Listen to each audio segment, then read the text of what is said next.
اب اس کے بعد تقریر کی فراہ میں امتحان کے علاوہ تقریر کی فراہ میں جن بچوں نے پوزیشنیں حاصل کی ہیں ان بچوں کو آواز لگائی جائے گی، وہ بھی ترتیب سے آتے رہیں۔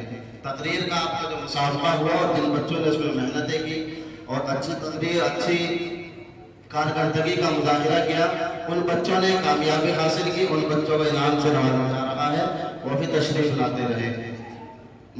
سونگ پوزیشن حاصل کرنے والے جو طالب علم ہیں تقریر کی فراہ میں محمد عزیر بن قاری محمد مرشد ساکن کسیروا، اس بچے نے تقریر میں سونگ پوزیشن حاصل کی ہے۔ اسی طرح سونگ پوزیشن ہی حاصل کرنے والے ایک اور طالب علم ہیں امان اللہ بن محمد اسلم ساکن ٹوڈا، اس بچے نے بھی تقریر کی فراہ میں سونگ پوزیشن حاصل کی ہے۔ سونگ پوزیشن پر ایک اور چھوٹا سا بچہ ہے ماشاءاللہ، تقریر کی فراہ میں ایک اور بچے نے سونگ پوزیشن حاصل کی ہے، محمد شاہویز بن محمد فرقان ساکن ٹوڈا، اس بچے نے بھی سونگ پوزیشن حاصل کی ہے۔ سونگ پوزیشن پر یہ 3 بچے رہے ہیں، ان تینوں بچوں نے برابر نمبرات حاصل کیے ہیں، اس لیے ان تینوں بچوں کو انعام دیا جا رہا ہے۔ پیچھے ہو جاؤ۔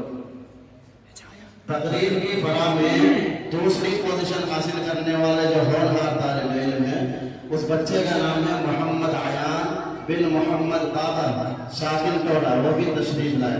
اس بچے نے ماشاءاللہ تقریر کی فراہ میں 2 پوزیشن سے کامیابی حاصل کی ہے۔